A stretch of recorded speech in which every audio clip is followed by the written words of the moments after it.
오늘 이 3부 예배에 하나님 우리에게 주시는 말씀은 하박국서 3장 1절 2절 2절 말씀입니다.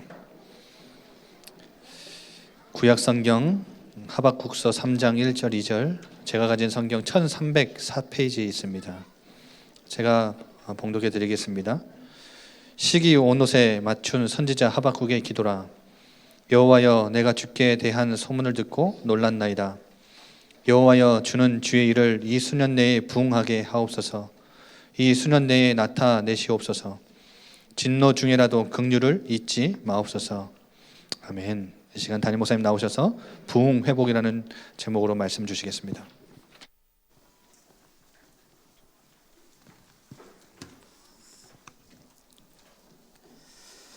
오늘 3부 예배도 오전 예배와 연결해서 교회를 세우는 응답, 그 교회를 세우는 데 있어서 가장 중요한 부흥 회복, 오늘 그런 말씀을 좀 같이 나누려고 합니다.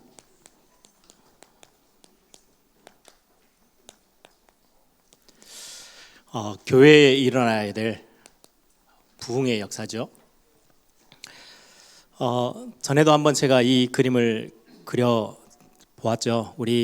지난주 우리 교육자 수련회 하면서도 제가 가지고 있는 교회 안에서의 어떤 사역, 또 중요한 렘넌트들을 제가 사역함에 있어서의 큰, 어떻게 보면 이 그림을 우리 렘넌트들에게 꼭 각인시켜 봐야 되겠다, 이런 어떤 그림들이에요.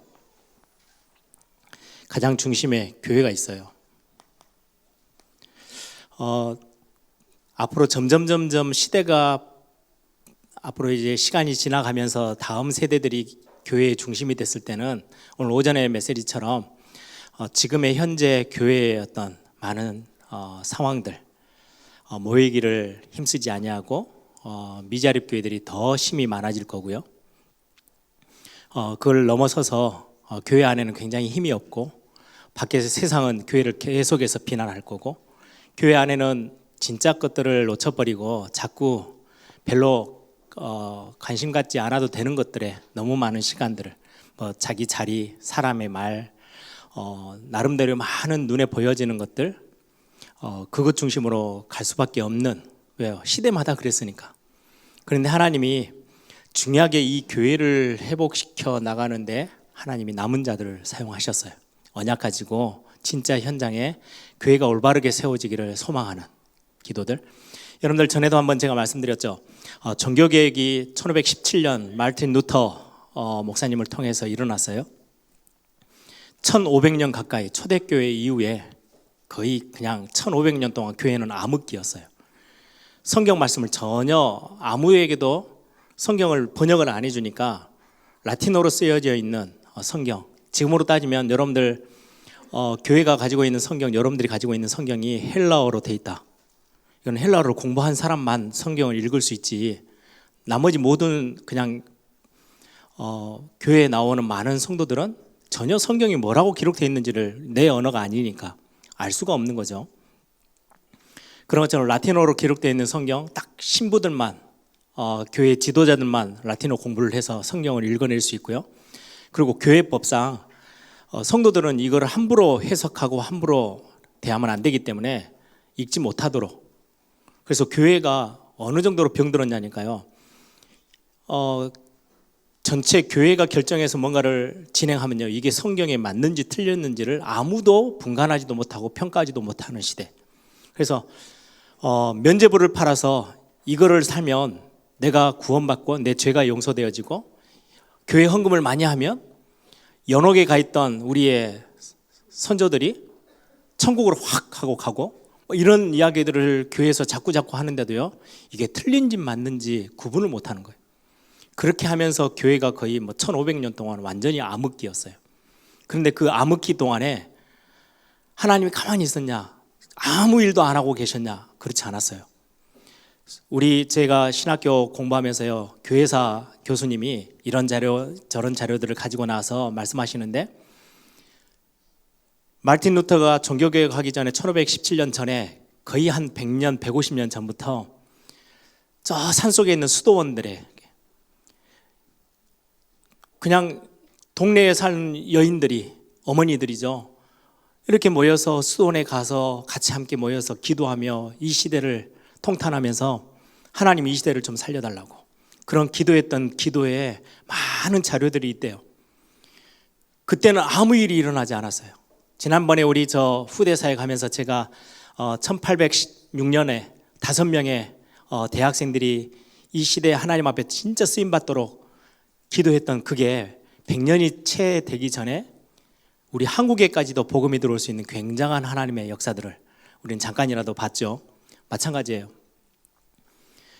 그렇게 어렵고 핍박이 심하고 올바르게 가려고 하면은 교회가 아예 그걸 방해하고 반대했던 그런 시대에도 진짜 깨어서 기도하던 그 기도에 무릎을 꿇고 눈물을 흘렸던 몇몇 하나님의 사람들의 그 기도들이 헛되지 않고 하나님은 교회를 완전히 바꾸셨어요. 그래서 그 개혁교회가 지금 우리까지 와 있잖아요. 그런 것처럼 우리 다음 세대는 더 심각한 교회 위기를 맞게 될 건데 그 안에서 올바른 교회다운 교회를 세워나가는 중요한 언약을 우리 렘넌트들이 다 가지고 있어야 돼요. 그래서 저는 우리 렘넌트들에게 교회에 대한 그림을 심어주는 거 저에게는 굉장히 중요한 사명이에요. 이 교회에서 뭐 회복합니까? 섞인 복음 말고 희미한 복음 말고요. 오직 복음, 오직 그리스도 이거 진짜 전달해 내는 교회들 있어야 돼요. 단순히 교회의 숫자 늘리기 위한 전도 말고요. 정말 하나님의 한 영혼, 우리 아까 찬양했죠. 한 영혼 한 영혼을 마음에 담고 하나님의 마음으로 기도할 수 있는 전도자들이 일어나도록. 여러분, 영적인 거와 똑같아요. 중국에서 발생해서 이렇게 시작되어져서 지금 코로나 바이러스가 이렇게 퍼져나가는데요. 이거를 신경을 안 쓰고 있으면요. 전 세계로 막 확대돼요. 이거를 지금 강대국들을 몇 나라들은요. 분위기 상관없이 우리나라 살려야 되겠다 싶어서요. 다 차단하고 있잖아요. 중국 거쳐서 오는 비행기들 못 들어오게 하고 외국인들은 2주 안에 뭐 중국 들렸다 오는 사람들은 안 된다. 입국 거절하겠다. 막 이렇게 하면서 왜요? 이게 금방 그 나라로 자기 나라로 파고 들어와서 싹 다 이게 확산돼 버리니까 전염되니까 영적인 건 마찬가지예요.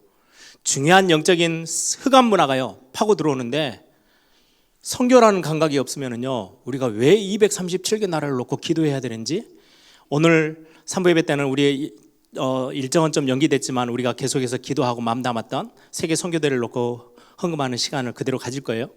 왜 이게 필요한지 교회가 깨어 있어야 이 언약을 전달해 줄 수 있어요. 이걸 어디까지요? 후대에게까지.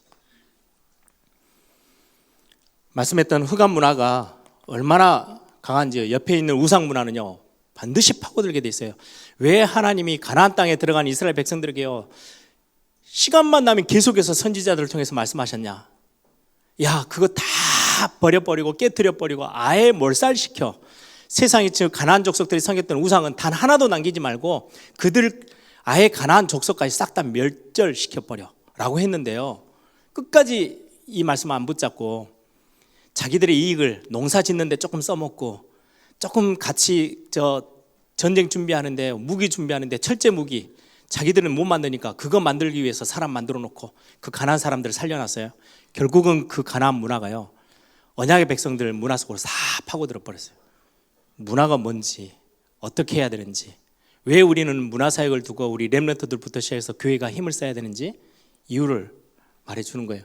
거기에 영적 지도자 세우는 거 깨어있는 지도자들을 저는 이 그림이 저에게 항상 있어요. 그래서 제가 맡은 파트, 제가 맡은 사역들, 제가 맡은 현장에서는요 어떻게든지 이게 조용히 그냥 이렇게 섞여서든 하나의 뚜렷한 그림이든 스며들어가도록 각인시키는 제 어떤 중요한 사역 중에 하나. 그게 어디서부터 시작해요? 교회로부터 시작해요. 교회가 깨어 있어야 이게 가능한 거죠. 오늘 부흥 회복이라는 제목을 가지고 같이 말씀을 잠깐 간단하게 봅니다. 하박국 선지자는요.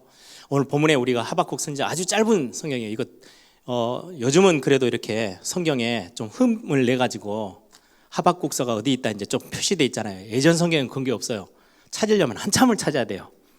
하박국서가 어디 있는지 넘어가면 금방 넘어가 버려요. 3장밖에 되지 않기 때문에. 이 하박국 선지자는 언제 시대 사람이냐니까요. 예레미야 선지자하고 같은 시대에 같이 뛰었던, 여기는 예레미야서는요 대선지서에서 굉장히 양이 많죠. 근데 하박국은 양이 굉장히 적어요. 그럼에도 불구하고 하나님 앞에 귀중하게 쓰임 받았던 선지자이기도 하죠. 이 시대가 언제냐니까 연수를 따져볼게요. 이 하박국 선지자가 사역했던 현장이 BC, 그럼 주전 612년에서부터 605년 정도예요. 이스라엘 백성이 저 유다 나라가, 남유다가 멸망했을 때가 언제냐니까요. BC 586년이에요. 그럼 얼마 차이 안 나죠. 거꾸로 가는 거니까 586년이면은 600년까지는 한 14년? 그러면은 20년도 채 안 남았어요. 이때 바벨론에게 멸망당해서 다 포로로 잡혀가 버리잖아요. 마지막 남유다의 왕은 눈 다 뽑히고요. 손에 쇠사슬 매서요. 질질질 끌려갔어요. 바벨론까지. 얼마나 비참합니까? 나라가 비참하게 멸망되기 바로 직전이에요. 한 20년 전. 근데 시대 상황들을 하나님이 선지자들에게 계속 알려요. 이대로 가면 심각한 재앙을 맞게 될 거야. 나라가 멸망하게 돼. 그래서 예레미야 선지자는 우리가 별명을 붙여놨잖아요. 매일같이 울며 돌아다녔대요. 현장을 보면서 이대로 가면 안 되니까, 이 나라가 이대로 가면은 후대까지 다 망하게 되니까, 뿔뿔이 흩어져서 뿔뿔이 포로로 잡혀가서 다 망해버릴 것 같으니까 하나님 앞에서 울며 기도하며 세워져서 그 사역을 감당했던 선지자가, 눈물의 선지자가 예레미야예요. 같은 비슷한 시대예요. 그 황폐되어 있고 하나님에 대한 영적인 거는 완전히 무감각하고 우상이 판을 치고 있는 그 시대에 지금 하박국 선지자가 지금 하나님의 말씀을 들으면서 그 말씀을 여기에 성경에 기록한 게 오늘 하박국서입니다. 반대로 예레미야 선지자가 썼던 예레미야서나 예레미야 애가는 슬픔의 노래죠. 그러니까 말 그대로 눈물의 선지자야. 맞아요. 근데 같은 시대인데요. 하박국서는 분위기가 좀 많이 달라요. 오늘 3절에 보니까 시기온 옷에 맞춘 선지자의, 하박국 선지자의 기도 이렇게 돼 있죠. 이거는 음악의 한 장르예요. 우리 요즘 이렇게 굉장히 TV에서 막 띄우던데요. 트로트도 있죠, 락도 있죠, 팝도 있죠, 막 여러 개 있죠. 이 지금 하박국서가 쓰여져 있는 배경의 리듬이나 이런 음악이 어떤 거예요. 굉장히 슬프고 축축 처지는 게 아니고, 예레미야서는 좀 그렇다 치면 굉장히 격렬해요. 굉장히 동적이고요. 뭔가 리듬이 막 들어가 있는 그런 식의, 하나님이 뭔가 막 역사하실 것들을 기대하면서 막 들끓는, 그래서 오늘 단어에도 성경에 유일하게 부흥이라는 단어가 하박국서에 기록되어 있어요.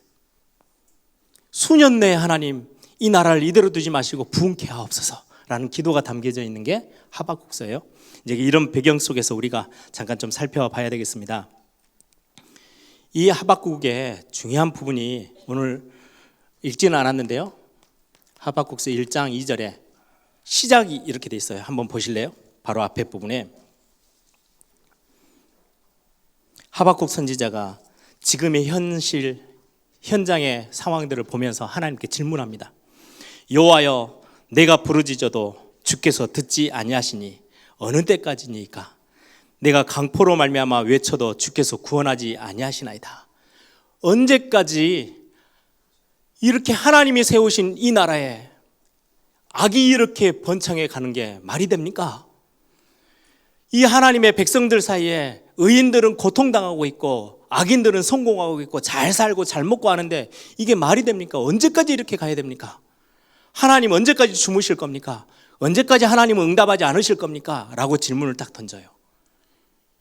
그때 이제 하나님이 답변하는 거. 이제 하박국과 같이 이제 그 내용을 질문하면 하나님이 답하시고 질문하면 답하는 내용이 하박국서의 내용 진행하는 방법이에요. 악인은 왜 이렇게 잘 먹고 잘 싸고? 지금하고 똑같죠. 교회에 다니는 우리 성도들은 왜 이렇게 힘이 없는데 밖에 세상에 하나님도 없이 막 살아가는 사람들은 막 엄청나게 큰 것들을 누리며 막 잘 사는 것처럼 보이는 이 시대, 왜 그렇습니까? 언제까지 이래야 됩니까? 왜 하나님의 교회들은 손가락질 당하고 비난당하는데 수많은 종교들은 3단체들은 저렇게 막 활기차게 막 뛰어갑니까? 하나님 언제까지 참으실 겁니까? 라는 질문하고 똑같은 질문이에요. 그러면서 하박국 선지자가 오늘 3장 1절에서 2절에 중요하게 하나님 앞에 메어 달리며 기도하는 내용이 오늘 나옵니다. 여호와여, 내가 주께 대한 소문을 듣고 놀랐나이다. 여호와여, 주는 주의 일을 이 수년 내에 부흥케 하옵소서. 여기에 부흥이란 단어가 나오죠. 그러면 이 부흥이란 단어, 오늘 교회를 두고 지금 같이 함께 나누는 메시지 속에 부흥이란 단어예요. 영어로 리바이벌이란 단어예요. 이거는요, 숫자적인 의미가 전혀 없어요. 우리는 보통 예전에 여러분들 기억하세요? 부흥 집회 할 때는요, 주로 교회가 조금 작을 때 한 100명밖에 안 돼요. 빨리 교회가 200명, 300명 가야 되는데 방법이 없잖아요. 그래서 부흥회를 해요. 그래가 분강사가 여기저기 헌금하라 그러고 막 복주겠다 하면 그래가지고 성도들이 와요. 우리 한국 사람들의 개념에 부흥 이렇게 하면요, 숫자가 이렇게 많아지는 거. 우리 에일교회가 부흥해야 됩니다. 오늘 단어를 제가 부흥해보겠으니까 이제 우리 교회가 이제 한 1000명에서 2000명, 3000명 이렇게 가야 되는가? 아니요, 숫자 개념이 아니에요. 부흥은, 리바이벌이라는 단어는요, 회복이라는 단어예요. 다시금 원래의 것으로 가는 거. 이 원어의 내용은요, 생명을 살리다, 이런 의미가 있어요. 그래서 성경에 보면 부흥이라는 개념이 여러분들 빨리 딱 와닿는 건요, 에스겔서 37장 1절에서 10절에 보면 여러분들 잘 아시죠? 마른 뼈다귀가 전쟁이 있었던가 보죠. 에스겔 선지자에게 하나님이 환상을 보여주시는데 그 골짜기에요, 수많은 사람들이 이제 싸우다가 다 죽었어요. 군대들이 완전히 몰살됐는지, 그래가지고 그게 시간이 얼마나 오래 갔는지 살 다 썩어버리고요, 뼈만 남았는데 그 뼈도 마른 뼈가 됐어요. 안에 있는 수분 다 빠져나가고, 시간이 어떻게 보면 거의 100년 가까이 지났던, 정말 오래된 시간이 지나서 다 망해버렸는데 하나님의 말씀이 선포되어지니까 다시 살아나요. 그 단어가 리바이벌이란 단어예요. 부흥이란 단어예요. 에스겔서 47장 1절에서 12절에도 똑같아요. 완전히 황폐되어져 있고 땅들이 싹 다 짝짝 갈라지는 완전히 마른 땅, 완전히 버려진 땅이 돼버렸는데 성전에서부터 물이 줄줄줄 흘러나와요. 제가 전에도 설명드렸죠. 우리는 은혜를 받으면 막 소나기 같은 은혜가 막 넘어가지고 오늘 막 눈물이 펑펑 쏟아지고 막 가슴이 뜨거워지고 이것만 은혜라고 생각하는데, 에스겔서 47장에는 성전에서 물이 그냥 문틈 사이로요, 문턱 밑으로요, 줄줄줄줄 흘러나와요. 여러분들이 오늘 잠깐 메시지 봤는데 그렇구나, 그냥 그거 하나 좀 있었는데 이게 한 번 쌓이고 두 번 쌓이고 말씀이 스며들어서 땅으로 다 퍼져 들어가는데요, 뭐라고 나와요? 성경에 싹 다 소성케 되어졌대요. 다 살아나 버렸대요. 어느 정도로 살아나 버렸냐? 이 물이 스며들어가 성전에서 나온 하나님의 말씀이 스며들어갔는데 나무가 살아나기 시작하는데요, 이파리도 약 재료로 쓰고요, 24시간 내내 12달 내내 열매가 맺어서요, 얼마나 많은 사람들을 살려내는지, 그게 소성함이에요. 이걸 보고 부흥이라고 합니다. 교회다운 교회를 세우는 가장 중요한 기도 제목, 여러분들 오늘 이 제목을 가지고요, 진짜 기도하세요. 1년 동안 하나님, 우리 에일교회가 올바른 부흥운동의 주역이 되게 하옵소서. 많은 제 대학생 때 1907년 조금 나름대로 이제 복음의 열정이 있고 막 어떻게 하면은 복음 운동으로 이 나라를 살려볼까라고 하는 학창 시절을 보냈다면은 이 숫자는 절대 잊지 않을 겁니다. 1907년도가 언제냐니까요, 평양에서 일어났던 대부흥운동, 단어가 붙어 있어요. 평양 대부흥운동. 한국에 선교사들이 들어온 지가 얼마 안 됐어요, 그렇죠? 그런데 평양에서, 지금은 이제 북한 땅이 돼버렸는데요, 평양에서 1907년도에 조그마한 교회에서 말씀 사경회를 진행하는데요, 하나님의 말씀이 얼마나 뜨겁게 역사했던지 막 북치고 장구치고 하는 그런 부흥 집회가 아니에요. 그냥 말씀 사경회예요. 하나님의 말씀을 듣던 그 성도들이요, 그 자리에서 도둑들이 일어나서 도둑질하던 사람이 일어나서 회개하고요, 여기저기서 하나님 앞에 범죄했던 사람들이 회개하면서 하나님의 은혜를 경험하기를 소망하고 기도하고 엎드렸는데요, 나중에는요 거의 평양에 이상한 사람들이 다 없어질 만큼, 범죄가 아예 사라져 버릴 만큼 완전 도시 자체가 다 바뀌어 버렸어요. 이렇게 일어났던 1907년도 평양 대부흥운동이 전국으로 이제 확산되기 시작해요. 여러분, 예전에 그런 우리 목사님, 우리 한국의 목사님 중에 완전히 깡패였다가 목사된 그 평양이에요. 평양. 여기에서 그런 어떤 엄청난 부흥의 역사들이 일어나서 새롭게 하는, 한국 땅에 서로 속이고 속고 막 남 누르고, 우리 한국 사람들의 특징이 그거잖아요. 옆에 있는 사람이 밭에서 하면요 내가 배가 아파. 이게 한국 민족이에요. 다른 사람이 조금만 잘 때도요 그걸 못 참아요. 막 깔아뭉기고 어떻게든지 그 사람들을 무너뜨려야 내가 올라가요. 이게 한국의 정서인데, 이걸 다 뒤집어서요 국가 자체에 영향이 줄 만큼 엄청난 교회가요 힘있게 일어났어요. 그걸 보고 부흥이라고 그래요. 그래서 지금은 이 힘이 많이 빠져있는 이 한국 땅, 이 조국 땅을 두고 다시금 우리가 부흥의 역사가 일어나야 돼 라고 하면서 들먹거리는 숫자가 1907년도에 일어났던 운동이기 때문에, 다시금 우리 이 한국 땅에 평양 대부흥운동이 일어났던 그 영적인 운동이 우리 한국 땅에 다시 일어나야 됩니다 하고요, 대학생들이 막 학교마다 대자보를, 우리 학교 때도 그랬어요. 대자보를 붙이고요 막 국가를 위해서, 교회를 위해서, 이 땅에 있는 많은 믿음의 사람들을 위해서 기도하고 했는데, 요즘은 대학 가면요 분위기가 어떠냐니까요. 어떻게 하면 조금 더 좋은 직장에 가지? 뭐 공부하고 막 밤새서 도서관에 있는 그 분위기지요. 실제로 기도하는 분위기가 참 많이 사라졌어요. 참 안타까워요. 민족과 세계를 두고 기도하는 학생들이 많이 줄어들고 있다는 것은 위기의식을 느껴야 되겠죠. 그래서 저는 이걸 보면서 예레미야의 눈물이 사라진 시대예요, 사실. 그렇죠? 여러분들, 우리 초등학생들이 이렇게 오늘 또 찬양하는데요, 저는 뒤에서요 좀 속이 많이 탔어요.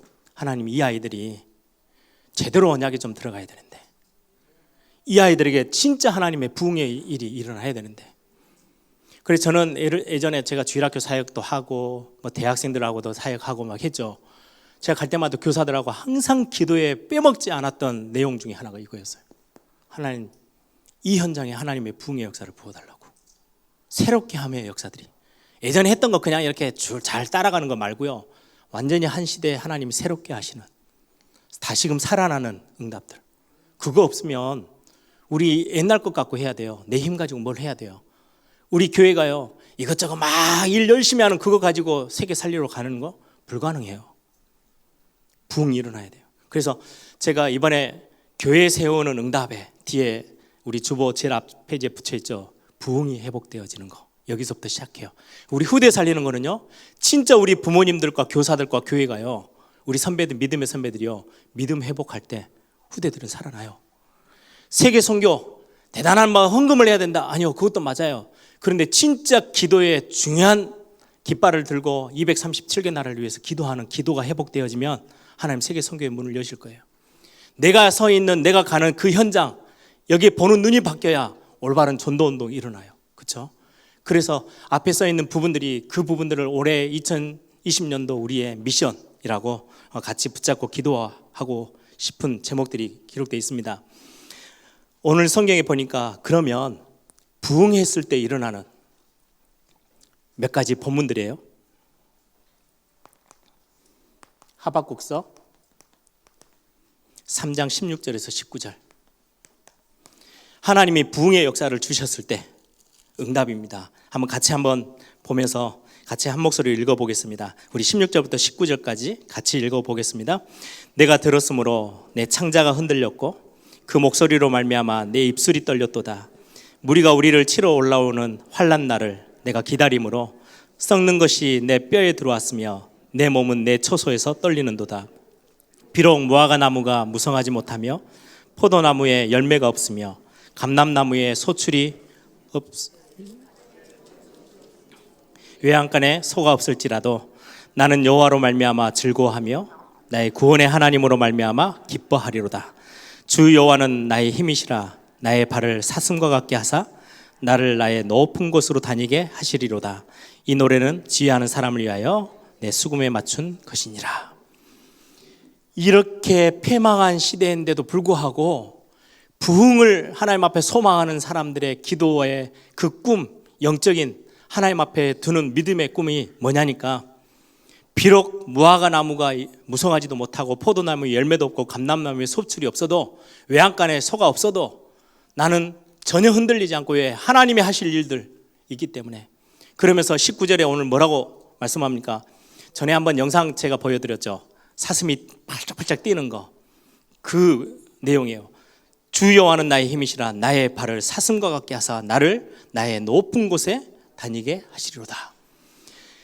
교회, 여러분들이 교회에 들어오시면서 같이 함께 예배하는 시간에요, 기도하세요. 하나님, 내 영적 상태가 하나님이 부으시는 부흥의 역사 속에 내 발이 사슴과 같이 높은 곳으로 뛰도록, 이번 한 주 내가 너무 깔아앉아서 너무 우울해서 너무 기분적으로 막 상해서 마음이 다 상해서 지쳐 있어서 무너져 있다 할지라도 오늘 이 예배 가운데 우리 에일교회 예배 속에서 찬양하다가 말씀 듣다가 기도하다가 하나님, 내 영적 상태가 부흥의 응답을 경험하게 하옵소서. 그게요 우리 기도의 제목이어야 돼요. 여러분들이, 우리 교사들이요 필요하다면요 모여서 진짜 여러분들이 가르치는 아이들, 말로 아이들이 영적인 변화가 일어납니까? 그렇지 않거든요. 하나님의 부흥의 역사가 있어야 돼요. 그걸 놓고요 진짜 한번 기도 시작해 보시기 바랍니다. 말라기서 4장 1절에서 6절 여러분들 잘 아시죠? 완전히 망해 있는 그 시대에 하나님이 치료의 광선을 비추시니까요, 외양간에서 나온 송아지처럼 벌쩍벌쩍 뛰게 되어지는 참 부흥의 모습. 저는 교회 제가 메시지를 딱 들고 올 때마다 이런 본문들을 저는 기억합니다. 에스겔서 37장, 에스겔서 47장, 말라기서 4장, 이런 메시지들이요 제 가슴을 띄어요. 하나님, 오늘 이 메시지가 같이 함께 나눠지다가 복음의 능력이 선포되어지고 그리스도의 이름이 선포되어질 때 성도들이 회복되어지고 치유되어지는 응답이 있도록. 오늘 하박국서 2장에 보면요 또 하나의 모습이 나옵니다. 보세요. 14절 한번 같이 읽어보겠습니다. 2장 14절. 이는 물이 바다를 덮은 같이 여호와의 영광을 인정하는 것이 세상에 가득함이니라. 우리 이 찬양도 알죠? 하박국서 2장 14절. 물이 바다 덮은 같이. 물이 바다를 완전히 덮어버렸어요. 막 태풍이 불면요 바다가 확 돌아가지고 바닷물이 들어와서요 온 땅을 다 덮어버리는 것처럼 하나님의 영광과 하나님의 말씀과 하나님의 능력들이 전 땅에, 흑암이 덮여있는 땅에 다 적시도록. 이게 말씀 운동이에요. 여러분들, 저 다락방 지교회 하는 사역자들 이걸 꿈꾸세요. 물이 바다를 덮은 것처럼 하나님 말씀이 지금 내가 있는 현장과 내가 기도하는 이 현장에 흑암들이 다 무릎도록, 사단의 세력이 무릎 꿇도록 하나님 말씀에 흥왕하여 세력을 얻도록 하나님 우리에게 부흥의 역사를 허락해 달라고. 우리 그런 기도의 축복들을 찾아내기를 바랍니다. 하박국서 2장 18절 20절에 보니까요 어떤 일들이 일어나냐니까 18절에 보면 새긴 우상은 그 새기어 만든 자에게 무엇이 유익하겠느냐. 부어 만든 우상은 거짓 스승이라 만든 자가 이 말하지 못하는 우상을 의지하니 무엇이 유익하겠느냐. 말도 못하는 이 우상 덩어리, 나무를 깎아놓고 돌을 깎아놓고 만들어 놓은 말도 못하는 이 우상이 그걸 의지하고 사니 뭐가 유익이 있겠냐. 19절에 나무에게 깨라 하면, 야 나무에 좀 살아나, 좀 움직여봐, 그래서 나를 좀 도와줘. 이게 말도 안 되는 이야기죠. 우상 숭배가 그렇다는 거예요. 나무에게 깨라 하며 말하지 못하는 돌에게 일어나라 하는 자에게는 화 있을진저. 우상 숭배하는 자들이에요. 망할 수밖에 없는 이유가 여기 있죠. 그것이 교훈을 베풀겠느냐? 보라, 이는 금과 은으로 입힌 것인즉 그 속에는 생기가 도무지 없느니라. 금으로 은으로 멋지게 만들어 놓은 것뿐이지 그 안에는요 생명이 없어요. 그런데 마지막 20절에 뭐래요? 오직 여호와는 그 성전에 계시니 온 땅은 그 앞에서 잠잠할지니라 하시니라. 우리가 예배하는 이곳에 하나님이 임재하시고 하나님이 함께 하시는 그 어마어마한 비밀이 있기 때문에 하나님 우리에게 부흥 주시기만 하면, 다시금 새롭게 하시기만 하면 우리는 세상을 살리고도 능히 남을, 우리 가정과 가문을 살리고도 능히 남을 응답들을 하나님이 우리에게 주시는 거죠. 진짜 그리스도의 비밀을 통해서 하나님 우리에게 주시는 비밀입니다. 마지막 세 번째, 그러면 어떻게 하면 됩니까? 이 부흥을 위해서 뭐부터 하면 되겠습니까? 하박국서 2장 우리 2절에서 3절 한번 볼게요. 굉장히 귀한 말씀이 기록되어 있어요. 여러분 잘 아는 본문이기도 합니다. 하박국서 2장 2절에서 3절 보면, 여호와께서 내게 대답하여 이르시되 너는 이 묵시를 기록하여 판에 명백히 새기되 달려가면서도 읽을 수 있게 하라. 이 묵시는 정한 때에 있나니 그 종말이 속히 이르겠고 결코 거짓되지 아니하리라. 비록 더딜지라도 기다리라. 지체되지 않고 반드시 응하리라. 하나님의 말씀을, 하나님의 성취되어질 언약의 말씀을 판에 새겨서요, 말을 타고 지나가면서 달려가면서도 보고 딱 알 수 있을 만큼 우리 렘넌트들에게 그래서 신학원 훈련을 시키는 거고요. 수련회도 데리고 가고 합숙회도 데리고 가고 어떻게 하려고요? 이 부흥이 언제부터 일어나요? 말씀이 각인되어질 때.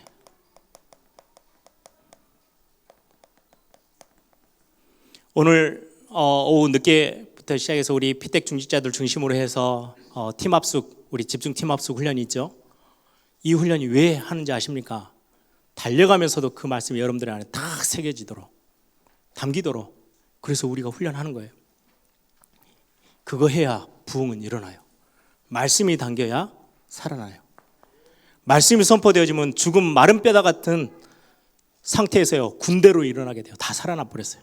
다 말라 비틀어 다 죽어버린 땅에 하나님의 말씀이 성전에서부터 흘러나갔는데요, 다 살려냈어요. 이게 참된 부흥의 방법입니다. 하박국서 3장 13절 한번 같이 볼게요.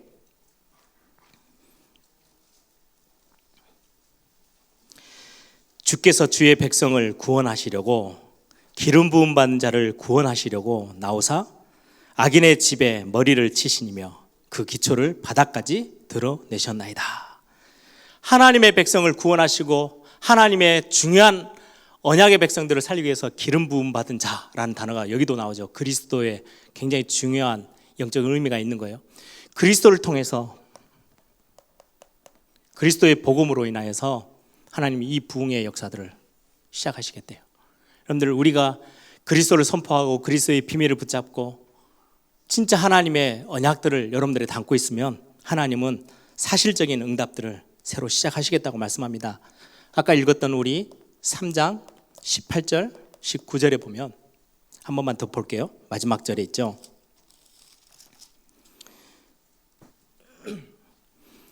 하박국 3장 18절입니다. 나는 여호와로 말미암아 즐거워하며 나의 구원의 하나님으로 말미암아 기뻐하리로다. 여러분들, 우리 예배 회복할 때 하나님은 부흥 허락하십니다. 우리가 하나님으로 말미암아 즐거워하고 구원의 하나님으로 말미암아 기뻐하고 주님이 나의 힘이심을 고백하고 하나님 앞에 영광 돌리며 우리의 중심과 우리의 시선을 하나님 앞에 돌릴 때 하나님 우리에게 주시는 역사들이 부흥의 역사들입니다. 그래서 저는 중요하게 같이 함께 기도하고 싶은 제목들입니다. 우리의 가정, 부흥이 일어나야 돼요. 그렇죠? 살아나야 돼요. 우리의 중요한 우리 후대, 다음 세대 살아나야 됩니다. 그리고 교회가 부흥이 일어나면 복음 회복되어지고요, 현장 살아납니다. 237개 나라 살리는 선교 일어납니다. 다음 세대까지. 교회 부흥의 최고의 축복이죠. 그래서 저는 이 교회가 이 일을 감당하도록 발판을 얻는 거, 저는 그게 바로 성전 건축이라고 확신합니다. 우리가 올해 2020년도에는 실제적인 이제 성전 건축 이제 작정도 하고 새롭게 또 도전하는 시간이 있을 거예요. 여러분들, 제가 전에도 말씀드렸죠. 이건 성전은 지금 구약에 있는 성전이라는 단어를 쓰긴 했지만 우리는 예배당, 이 건물에 관련된 부분인데 이게 왜 필요하느냐. 이 어마어마한 일들을 함에 있어서의 가장 중요한 발판이 되어져요. 아무것도 없는데 모여라! 모일 수가 없잖아요. 깃발을 꽂아야죠. 정말 중요한 말씀 운동을 펴고 복음 회복하고 후대들에게 중요한 언약들을 전달함에 있어서 이 하나님이 허락하신 육신적인 눈에 보여지는 공간이어도 이게요 굉장히 중요한 영적인 발판이 되어져요. 우리가 왜 RUTC 237 센터에 우리가 헌금하고 함께 동참하고 같이 기도하며 헌신하느냐, 굉장히 중요한 발판이에요. 여러분들 한번 기회가 되면 우리 선교, 우리 비전 캠프 팀들하고 같이 이렇게 우리 성도님들하고 선교위원회 중심으로 해서 여러분들 유대인들이 전 세계를 장악했어요. 그냥 한 거 아니에요. 교회는 예를 들면 미국 같은 데는요, 어떤 한 마을에 교회를 지으면요, 그 마을에서 허락을 해야 돼요. 돈이 아무리 있어도 건물을 짓고 싶어도 주민들이 허락을 안 해주면 건물을 못 세워요. 교회가 들어갈 수가 없어요. 그런데 완전 최고, 완전히 야 어떻게 저런 데다가 최고 딱 요지에다가요, 굉장히 중요한 자리인데 유대인의 회당은요 곳곳에 다 세워져 있어요. 유대인들이 언제든지 후대들이 몰려와가지고 RUTC처럼요 거기서 말씀, 자기들의 탈무드, 나름대로 훈련들 다 배워나가요. 거기에서 또 많은 선배들하고 다 연결돼요. 그래서 거기에서 중요한 교수들 싹 다 유대인 교수들이요, 자기 제자들, 자기 같은 동료들 싹 추천서 써가지고 좋은 학교 또 가서 또 교수 또 돼요. 학교 다 장악해버렸어요. 시대 다 장악해요. 전 세계로 다 네트워크돼서 연결돼요. 여러분들 그냥 단순하게 예배당 하나의 건축, 성전 건축, 이게 그냥 우리 무슨 과시가 아니고요, 중요한 우리 교회다운 교회를 회복함에 있어서 굉장히 중요한 발판이 될 것입니다. 그래서 앞으로 2020년도는 조금 더 구체적인 그 메시지를 좀 같이 나누게 될 거예요. 여러분들 함께 기도해 주시기 바랍니다. 우리 한번 기도하십시다. 이 시대는 눈물이 사라져버린 시대예요. 저는 오늘 이 메시지를 좀 준비하면서 참 많은 속으로 눈물을 흘렸어요. 제가 대학생 때 하나님이 주신 은혜가 이 나라 이민족 전 세계 237개 세계 복음화를 두고 눈물을 흘릴 수 있었던, 그 황폐되어 있는 땅을 보면서 안타까워할 수 있었던 하나님이 그 마음 주신 거 얼마나 감사한지 몰라요. 요즘 내가 불편하지 않으면 지금 나라가 망하든 말든, 시대가 지금 위기에 와 있든 말든, 에레미야 선지자처럼 눈물의 기도 없어져 버렸어요. 당장 우리 교회가 조금 이렇게 별 문제 없어 그러면요 진짜 미자립 교회에 대해서 관심 없어요. 왜? 우리 교회 아니니까, 내 교회 아니니까. 한국 땅뿐만 아니라 전 세계 선교사들과 세계 선교 현장에 중요한 교회들이 세워지는 거, 여러분들 그 현장들을 두면서 진짜 안타까워하는 부흥이 참된 부흥이 일어날 수 있도록 기도하는 그런 기도에 이번 한 주 또 2020년도 되기를 소망합니다. 우리 한번 다 같이 한번 기도하십시다. 가정, 가문 참된 언약으로 부흥이 일어나도록, 교회를 통해서 복음 회복되어지고 전도운동, 선교운동, 렘넌트 운동 일어날 수 있도록, 뿐만 아니라 정말 성전 건축을 통해서 올바른 기틀을 완전히 마련할 수 있도록, 그래서 다음 세대까지 이어가는 이 중요한 언약의 바톤을 전달할 수 있는 귀중한 우리 예일교회가 센터가 될 수 있도록 하나님 역사해달라고, 우리 한번 다 같이 한번 이 땅의 부흥의 역사, 교회의 부흥의 역사들이 일어날 수 있도록 우리 한번 다 같이 한번 통성으로 함께 기도하겠습니다.